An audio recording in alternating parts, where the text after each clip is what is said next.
Siya ang anak ng Diyos. Anak siya ng Diyos. He is the Son of the living God. All of these people are shocked. We're shocked. Ha? Hindi pa pinapatay niya dati yung mga Kristiyano? Ano ngayon yan? Pinagsisisigaw niya. What is happening to him na bonggang-bonggang pagbabago? That's Paul. The Apostle Paul. Formerly, anong pangalan niya? Saul. Alam niyo po bang unang binigkas niya? Kasi, di ba, naisip po ninyo yun na nung siya po ay naka-encounter kay Jesus, papunta siya ng Damasco. English, Damascus. Para patayin ang libu-libong Kristiyano. Look at the purpose. Galing pa siya sa high priest at ito'y humingi ng, anong tawag doon? Pahintulot. Tama ba yung Tagalog ko? Pahintulot. Papasok po ako sa kwarto. Nahihiya po ako sa inyo kasi may nag-comment na nga dito.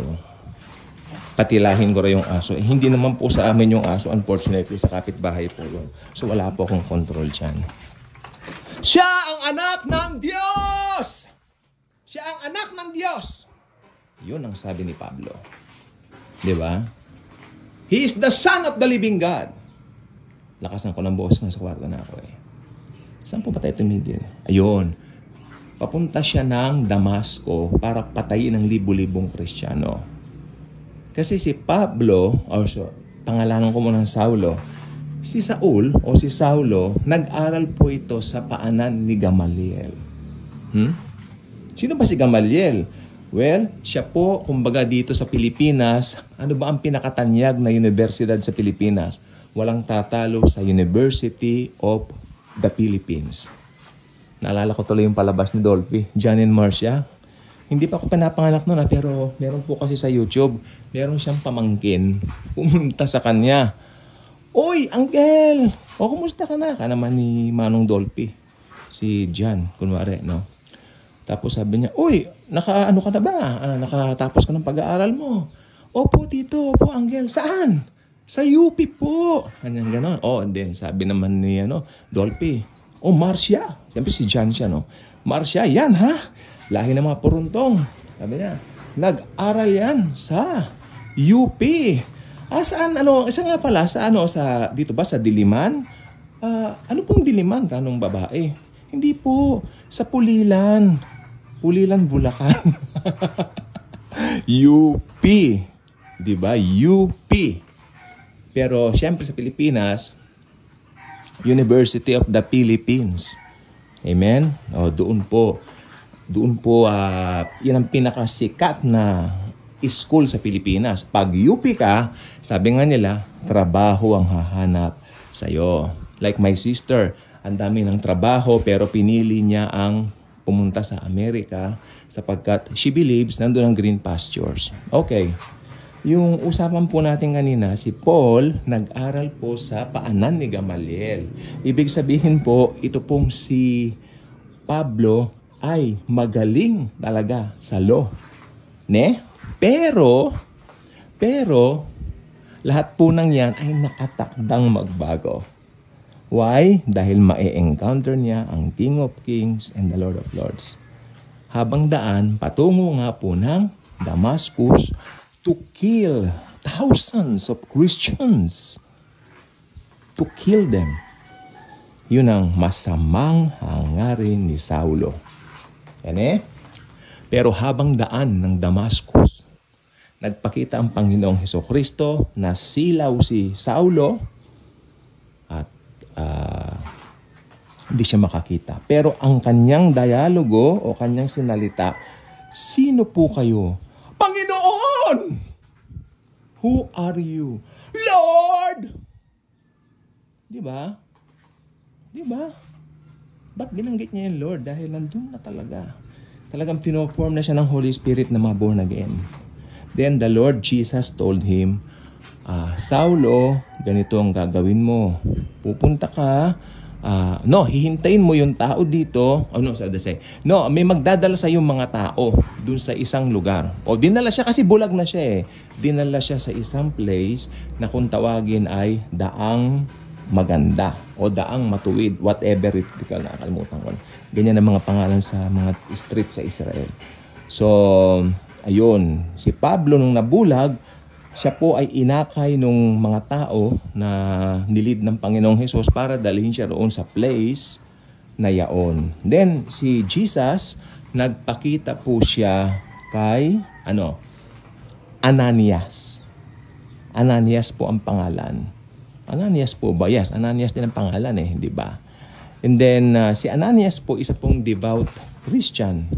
Isa pong Hudyo na naging Kristiyano. Then, si Ananias, habang siguro nagde-devotion siya, nagpre-pray, nagpakita si Jesus Christ sa kanya, sa glorified body ni Jesus. Sabi ni Jesus, Ananias, puntahan mo ang taong ito. Ang pangalan niya ay si Saulo. Nandoon siya ngayon sa daang maganda. Okay, puntahan mo siya doon at bautismuhan mo siya. Hindi nagliligtas ang bautismo, pero pagpapakilala ito na tinanggap mo ng Panginoong Hesus. Okay. Panginoon, ka naman nitong si Ananias. Opo, sabi niya, Panginoon, yung taong yaon, pinapapatay niya ang libo-libo mong mga tagasunod. Pinapapatay niya ang mga Kristiyano. Sabing ganun ng Panginoong Hesus kay Ananias. Ananias, pumunta ka na dahil ang taong yon ang napili ko upang ipakilala ang pangalan ko sa buong mundo. How sweet. Look at that. Mamamatay tao. Pumapatay ng mga Kristiyano. In fact, siya po ang nanguna sa pagpatay kay Esteban. English, Stephen. Stephen, kanong iba? Whatever. Amen? Pero si Stephen, bago namatay, Lord Jesus, receive my spirit. Kaya alam niyo, pag namamatay ang tao, doon kinuha yung doktrina, pag namamatay ang tao, talagang nakikita niya na si Jesus. Just like my mom. And I'm recording this very video dito sa kinamatayan na kama ng mother ko sa tabi. May mga gamit na po nakapatong. Ganon, siyempre. So, ganun po ang, ba't po tayo napunta ron? So, gusto ko pong sabihin po sa inyo, kahit sino pang tao yan, gagamitin ng Panginoong Hesus yan. Kaya wag tayo nang huhusga ng mga alam natin ng mga unbelievers. Malay nyo, isa doon gamitin ni Jesus. Panginoon, mamamatay tao yon. Pinapatay niya mga Kristiyano. Di ba? Sabi ni Jesus, Ananias, pumunta ka na. Siya napili ko para ipakilala ang pangalan ko sa buong mundo. I love it. Di ba? So si Ananias pumunta. Pinuntahan niya si Saulo. Binautismo niya. At may nalaglag na mga mga kaliskis. Marami pong paliwanag ang kaliskis. Pero ang isa po sa malalim na paliwanag dyan, yung kaliskis na yon ay ang mga law. Batas ni Moises. Nalaglag na sa kanyang mata sapagkat eventually si Paul ang magiging apostoles o discipulus para sa mga Gentile. At ang kanyang ituturo, what? Grace. Pag sinabing grace, ano ba ito? Biyaya. Wala kang ginawa. Unmerited favor. Imputed sa'yo. Ibinigay sa'yong libre. Walang bayad. Kaya ang biyaya, I believe, pag nakatanggap tayo niyan, we cannot contain it but to share it to other people also. Totoo yan. Libre, huwag kang hihingi ng datong. Huwag kang hihingi ng pera. Kung bless ka nila, fine. Pero huwag kang pengin pera. No way. No. The intention will be rewarded in the bema seat of the Lord Jesus Christ. Magdedetermine kung makakakuha ka ng reward. We are not after the reward, but meron kasi tayong mga ginawa dito sa lupa na yun ang re-rewardan sa bema seat. Bongga issues, no? Ngayon, kung gusto ko sabihin po sa inyo, yung nangyari po kay Saulo, pwede mangyari kahit kanino.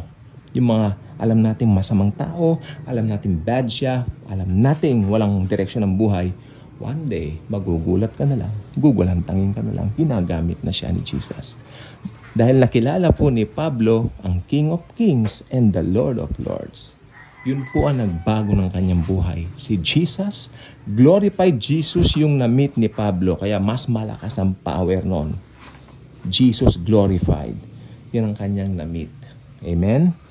Kaya nabulag siya eh. Kasi talagang pag hindi siya nabulag, talagang masisilaw siya sa kaningningan ng Panginoong Jesus. So ayan po ang gusto kong i-share po sa inyo. Jesus, the King of Kings, the Lord and the Lord of Lords. Yan ang na-encounter ni Paul on his way to Damascus. Bye-bye.